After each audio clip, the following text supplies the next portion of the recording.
Este es el primero de dos videos sobre la lección 7 del curso de eclesiología, es decir, el estudio sobre el tema de la iglesia. Y la lección 7 trata de los oficiales que Dios ha puesto en la iglesia. En el Nuevo Testamento vemos ciertos nombres o títulos dados a algunos oficiales de la iglesia. Hoy en día, en varias denominaciones, vemos el uso de algunos de esos términos. Hay iglesias que tienen ancianos solamente.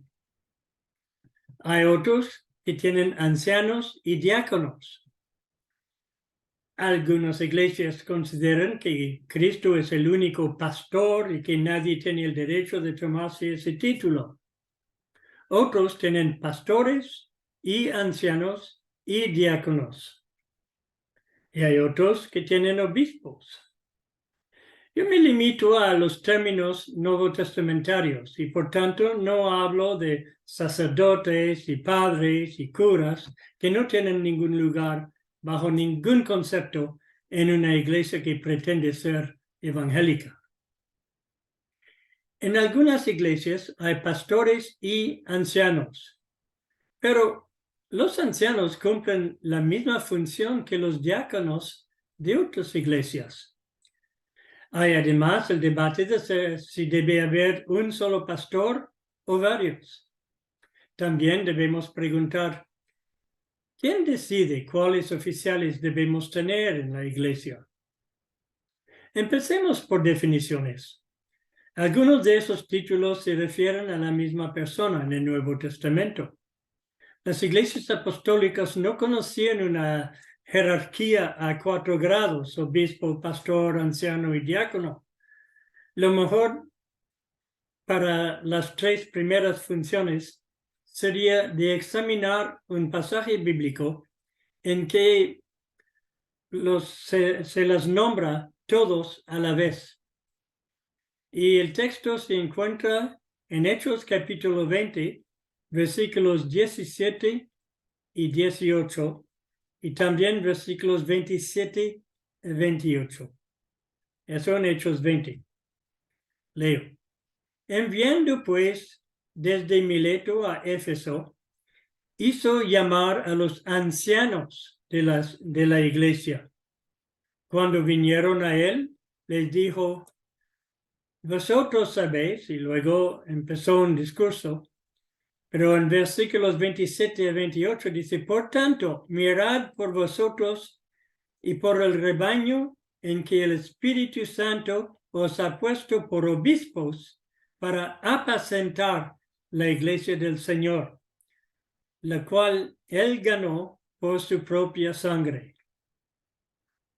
Ahora, bien, vemos 3 palabras importantes en esos 2 textos.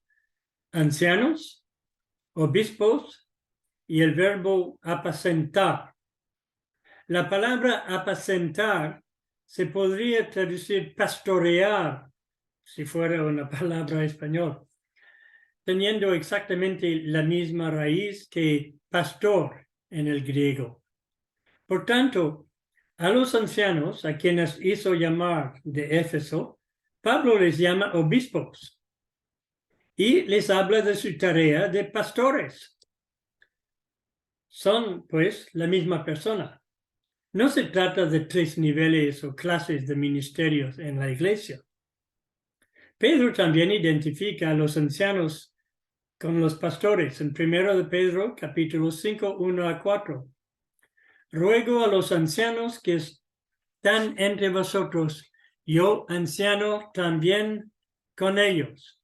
Luego dice, apacentad la grey de Dios que está entre vosotros. Y luego dice, y cuando aparezca el príncipe de los pastores, vosotros recibiréis la corona incorruptible de gloria. Aquí también Pedro habla a los ancianos de su tarea de pastorear o apacentar, y luego les llama pastores. Por tanto, es inútil discutir si deberíamos tener obispos, pastores y ancianos, puesto que son todos lo mismo. Si usted es un anciano, es un pastor y también es un obispo. Lo importante es averiguar cuál es su tarea bíblica, lo que veremos más adelante. En Filipenses capítulo 1, versículo 1, vemos solo dos clases de oficiales en la iglesia, los obispos y los diáconos. En la mayoría de las iglesias evangélicas modernas, utilizamos más bien el término ancianos o pastores en vez de obispos. Y la razón es por el mal uso que algunos han hecho del concepto de obispo. Para muchos, cuando oyen la palabra obispo, piensan en un hombre vestido de ropa suntuosa, teniendo una autoridad absoluta sobre unas cuantas congregaciones en una diócesis. Esto no tiene nada que ver con el obispo del Nuevo Testamento. Examinemos entonces las palabras que el Nuevo Testamento utiliza para estos oficiales y así vamos a entender mejor en qué consiste su tarea. Primero hablamos de obispos o pastores o ancianos. La palabra obispo en el griego, episkopos, significa capataz o supervisor.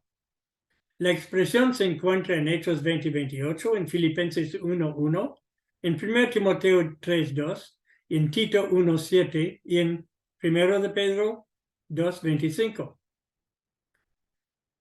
Luego, la palabra pastor, en el griego poimen. Eso significa aquel que cuida las manadas de ovejas.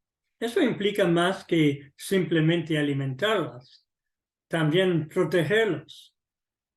La palabra anciano, en el griego, presbúteros, es el adjetivo comparativo de presbus, un hombre anciano. Literalmente, el más anciano. Este término tuvo más de un significado en la antigüedad. En primer lugar, se trata de una comparación de la edad de dos o más personas, como en Lucas 15:25, Juan 8:9, si quieren mirar esos textos, traducido respectivamente como mayor y más viejos en nuestras Biblias. El mismo término se aplica a los antepasados de Israel, en Hebreos 11, versículo 2. En segundo lugar, la expresión tenía que ver con la posición o rango de la persona.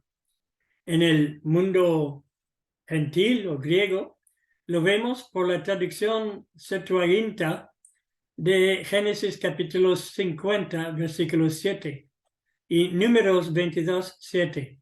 En la nación de Israel, el término se utilizó por los jefes o líderes de cada tribu y familia, de los 70 que asistieron a Moisés, también de los miembros del Sanedrín más tarde, y finalmente aquellos que gobernaban las ciudades. En las iglesias cristianas, por fin, vemos que aquellos a quienes el Espíritu Santo dio la carga de obispos eran llamados también ancianos, como ya hemos visto. En las Biblias inglesas y francesas, la palabra sacerdote es traducida priest o prêtre. Las iglesias sacramentales han jugado con la relación entre presbúteros y priest o prêtre, la raíz pres, de prestre, justificando el uso de la palabra para designar a los líderes de sus iglesias. Bíblicamente no hay ninguna justificación por tal confusión. Entonces hemos visto las palabras obispo, pastor y ancianos. Ahora la palabra diáconos. Y esto en el griego, diáconos, significa primero un servidor. Se trata de cualquier servicio, pudiendo aplicarse a un siervo o un esclavo o a alguien que sirve voluntariamente. La expresión ocurre en Juan capítulo 2, versículo 5 y versículo 9, refiriéndose a los que servían en la casa. También al magistrado en Romanos 3:4 y a Cristo en Romanos 15, versículo 8. A los seguidores de Cristo en relación con su Señor en el Evangelio de Juan 12:26. Y a los seguidores de Cristo en relación los unos con los otros, que se sirvieron unos a otros en Mateo capítulo 20, versículo 26, y capítulo 26, versículo 11, en Marcos capítulo 9, versículo 35 también. A los servidores de Cristo en el trabajo de predicar y enseñar también, en 1 Corintios 3, versículo 5, y en 2 Corintios 3, versículo 6, y capítulo 6, versículo 4, y en Efesios 3, 7, y a aquellos que sirven en las iglesias. Romanos 16, 1 es la única vez en el Nuevo Testamento donde se aplica a una mujer. En Filipenses 1, 1, en 1 Timoteo 3, 8 y 3, 12. Ya ven que si quieren todas estas referencias, tendrán que pedirme los apuntes. Y finalmente a los servidores de Satanás, que vemos en 2 Corintios 11, 15. Hasta ellos, para ellos se usa esa palabra. Por tanto, la palabra sencillamente quiere decir servidor, sea cual sea el tipo de servidor. Generalmente la palabra doulos se refiere a un esclavo, mientras la palabra diáconos se refiere a la relación del hombre con su trabajo. Es interesante notar que en Hechos capítulo 6, donde se suele decir que se instituyó el orden de diáconos, no hay ninguna mención de la palabra diácono. El verbo servir a las mesas en el versículo 2 es diácono. Pero también el ministerio de la palabra que ejercían los apóstoles en el versículo 4 se llamaba también diaconía. Ahora bien, ¿cuál es la tarea y la selección de los ancianos? ¿Cuál era su tarea y de qué manera eran seleccionados? Primero, la tarea. Utilizaremos la palabra ancianos para designar a aquellas personas que son llamados en la Biblia a la vez pastores, obispos o ancianos. Su tarea se puede ver por aquellas tres palabras. Como dije, la palabra obispo, significando literalmente capataz o supervisor, designa la responsabilidad en la iglesia local. La expresión implica un liderazgo y una responsabilidad administrativa sobre los miembros. La palabra pastor implica su tarea de apacentar a los miembros, es decir, de enseñarles, alimentándolos con la palabra de Dios, y también de cuidarlos. La imagen de pastor se junta con el de supervisor en el aspecto de la vigilancia que debe dar a la manada. Pero esta imagen de pastor enfatiza más su presencia con los miembros. Y la palabra anciano nos da una idea de sus calificaciones. Implica una madurez. No basta con que un joven de 20 años salga de un instituto bíblico o seminario para que sea pastor de una iglesia. Puede ser que tenga el conocimiento bíblico y teológico necesario, pero un anciano tiene más que esto. Tiene experiencia de la vida. Y en este caso, de la vida cristiana. Normalmente implica una cierta edad, pero no se puede hacer reglas estrictas. Lo importante es la madurez emocional y espiritual que tenga. Quizá si usáramos más el término anciano por pastor, tendríamos más cuidado en este aspecto. En resumen, pues, el anciano tiene la tarea de dar liderazgo a su iglesia local. enseñando la palabra de Dios a los miembros y aplicando la misma palabra a sus vidas. Tiene que vigilar la iglesia local para protegerla contra las falsas doctrinas y elementos mundanos y carnales que se quieren infiltrar. Eso hemos visto en Hechos capítulo 20, 28 hasta 30. Tiene también que supervisar las tareas que se hacen en la iglesia. En la lista de calificaciones para ser anciano u obispo en Tito 1, 5 a 9, insiste en su capacidad de exhortar, de enseñar, de convencer con la palabra de Dios. En la lista de 1 Timoteo 3, 2 a 7, que vamos a ver, dice apto para enseñar. Es la única calificación que el anciano no comparte con el diácono, de paso. La selección, pues, ¿cómo se escoge a los ancianos? ¿Quién toma la decisión de quiénes serán ancianos? ¿Cómo lo decide? ¿Qué deben ser las cualidades de los ancianos? ¿Cuántos ancianos debe haber en cada iglesia? Pues en Efesios capítulo 4, versículo 11, Pablo dice, y él mismo constituyó, y dando una lista a otros pastores y maestros. La persona que decide quién o quiénes serán ancianos o pastores debe ser Jesucristo mismo. Sin embargo, el nombre de nuestros ancianos no está escrito en el Nuevo Testamento. Por tanto, volvemos a la pregunta, ¿cómo sabremos a quién Jesucristo nos ha dado como ancianos? Obviamente, por el mismo hecho que el hombre ya está llevando a cabo la tarea en la medida en que la iglesia se lo permite y porque tiene las calificaciones bíblicas. En Hechos capítulo 14, versículos 21 a 23, tenemos la descripción de cómo se hizo en el primer viaje misionero de Pablo y Bernabé.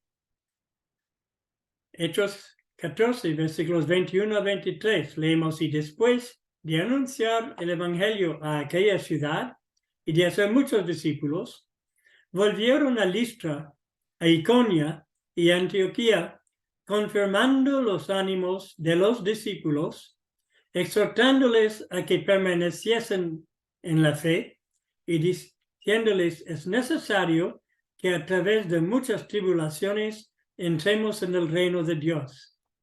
Y constituyeron ancianos en cada iglesia. Y habiendo orado con ayunos, los encomendaron al Señor en quien habían creído. Estos grupos ya eran iglesias cuando Pablo y Bernabé volvieron a visitarlos, pero todavía no tenían ancianos. Eso es una demostración de que los oficiales de la iglesia no constituyen la iglesia.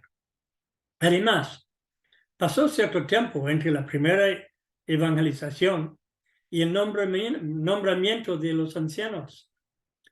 La evangelización no se hizo en un día tampoco.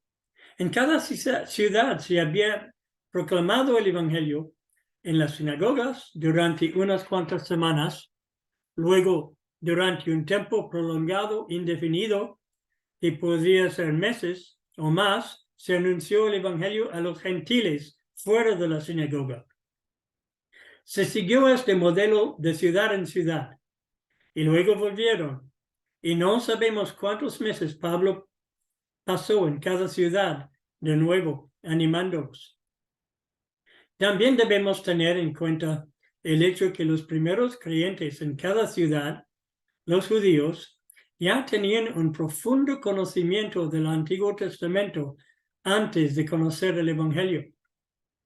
Este equipaje de conocimiento que ya tenían propició seguramente una madurez rápida en varios de ellos. Ahora bien, el libro de Hechos dice que Pablo y Bernabé constituyeron ancianos en cada iglesia. En el Nuevo Testamento griego tenemos la palabra kairotonosantes, del verbo kairotoneia, que significa, según Moulton, extender la mano, constituir por medio de una votación, o designar y constituir. El léxico de Walter Bauer da como primer significado de esta palabra elegir por medio de la mano alzada. Luego, sin embargo, Bauer dice que en este texto significaba más bien que Pablo y Bernabé designaron a los ancianos y que no fue el grupo que votó. Bauer no nos da sus razones para esta interpretación. Parece, pues, que Pablo y Bernabé tomaron la iniciativa en hacer nombrar a los ancianos, pero que se hizo por votación por los miembros de las iglesias con la mano alzada. No hay ninguna otra instrucción específica en el Nuevo Testamento en cuanto al método de elegir a los ancianos. Se ve, sin embargo, la iniciativa apostólica o del liderazgo que hay. Pablo escribe a Timoteo y a Tito explicando a ellos cuáles son las calificaciones que un hombre debe tener antes de ser considerado para el puesto de anciano. Puede ser que la votación de la iglesia fuera para ratificar lo que los apóstoles o misioneros ya habían propuesto, o puede ser que se trataba de un consenso general entre todos. En cuanto a los requisitos que Pablo enumeró en 1 Timoteo capítulo 3, Timoteo habría sido el mejor para juzgar en algunos de ellos si el candidato los cumplía, pero para otros requisitos, los miembros habrían podido juzgar mejor. En cuanto a las calificaciones para ser nombrado anciano u obispo, las encontramos en 1 Timoteo capítulo 3 y Tito capítulo 1. La mayoría de estos requisitos hablan por sí mismos, pero hay algunos que han sido mal entendidos o que han sido objeto de conflictos de interpretación. Vamos a examinar y comparar las dos listas que vemos a continuación en 1 Timoteo y en Tito.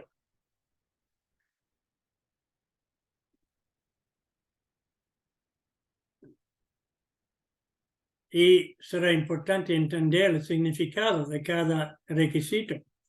Pero en 1 Timoteo había irreprensible, marido de una sola mujer, sobrio, prudente, decoroso, hospedador, apto para enseñar, no dado al vino, no pendenciero, no codicioso de ganancias deshonestas, amable, apacible, no avaro, gobierna bien su casa, tenga a sus hijos en sujeción con toda honestidad, no un neófito, en buen testimonio de los de afuera. En Tito capítulo 1, 6 a 9, dice, irreprensible, marido de una sola mujer, que tenga hijos creyentes o hijos fieles, que no estén acusados de disolución ni de rebeldía, irreprensible como administrador de Dios, no soberbio, no iracundo, no dado al vino, no pendenciero, no codicioso de ganancias deshonestas, hospedador, amante de lo bueno, sobrio, justo, santo, dueño de sí mismo, retenedor de la palabra fiel tal como ha sido enseñada, que pueda exhortar con sana enseñanza y convencer a los que contradicen. Nota que en Tito capítulo 1, versículo 6, leemos el que fuera irreprensible. Literalmente esta frase dice, si hubiera alguien irreprensible. En otras palabras, si no hay nadie que cumpla con estos requisitos, entonces no se nombra a nadie. Esto va en contra de la actitud de muchos hoy en día que quieren nombrar a líderes que no cumplen con los requisitos bíblicos porque dicen que no hay quienes los cumplan. No es imprescindible tener ancianos, pero sí que es imprescindible que los ancianos cumplan lo que dice la palabra de Dios. En 1 Timoteo capítulo 3, versículo 2, Pablo dice, pero es necesario que el obispo sea irreprensible, etc. Es asombroso que la iglesia hoy en día deja de lado esas condiciones. En las reuniones en que se examina a pastores en vista de su ordenación, generalmente se les hace muchas preguntas sobre su teología, sobre su escatología, su doctrina sobre el Espíritu Santo, su actitud hacia la inspiración de la Biblia, etc. Cosas que tienen su importancia, obviamente. Y los asistentes quieren saber cuáles son las convicciones del pastor en cuanto a la organización de una iglesia. Además, los asistentes quieren asegurarse de la preparación académica del pastor. ¿En cuál escuela estudió? ¿Durante cuántos años? ¿Qué diploma consiguió? Pero ¿cuántas preguntas se hacen sobre su vida personal y su vida de familia? Ahora bien, cuando examinamos las listas de las epístolas a Timoteo y a Tito, vemos un énfasis muy distinto.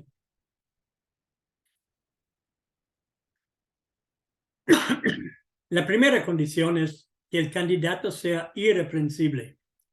Ya hemos visto que es una condición indispensable. ¿Qué significa? Pues que el candidato sea sin pecado. Ya sabemos por 1 de Juan 1, 8 a 10 que nadie puede pretender que esté sin pecado. La palabra irreprensible significa más bien que nadie tenga ocasión de acusarlo. Va con la idea de un buen testimonio tanto hacia los creyentes como hacia los de afuera. La traducción de la Biblia Nueva Jerusalén dice irreprochable. La idea es que no haya nada en la vida de la persona que se pueda reprender. La segunda condición dice marido de una sola mujer. Se puede traducir también hombre de una sola mujer. Eso implica no solo su estado civil, sino su actitud de corazón. En la sociedad en que Pablo escribía, la poligamia era permitido. ¿Qué hacer con aquellos que se convertían, pero que tenían ya más de una mujer? No podían rechazarlos, ni tampoco exigir que echaran a una de las mujeres a la calle, pero cuando se trataba de liderazgo en la iglesia, para que hubiera un buen ejemplo para el futuro, solo los creyentes con una sola mujer podían ser aceptados. Las expresiones sobrio, justo y en Tito santo, dueño de sí mismo y no soberbio se explican por sí solos. En la actitud soberbia es la actitud soberbia que ha destruido el ministerio de muchos pastores. Luego vemos las expresiones como prudente y decoroso. Es interesante que se exige ciertas cualidades que se podían considerar como mundanas. Recordemos que el anciano tiene una carga pública. Tiene que saber cómo llevarse con la gente. Su prudencia no debe incluir hipocresía, por cierto, pero tiene que tener sabiduría, lo que se ha llamado sentido común santificado. El ser decoroso nos habla de una manera de ser educado. No es egocéntrico. Sabe controlar sus palabras y sus acciones. No actúa en una manera socialmente que pueda atraer vergüenza a la iglesia de Dios. Luego, hospedador. No significa que pasa sus días recibiendo gente en su casa, pero implica que está dispuesto a compartir su casa y su comida con personas que la necesitan. Debe tener una actitud generosa, desprendida. La próxima es apto para enseñar, lo que vamos a ver en el próximo video que pueden mirar inmediatamente, ya que hay un límite para la carga de cada video en YouTube.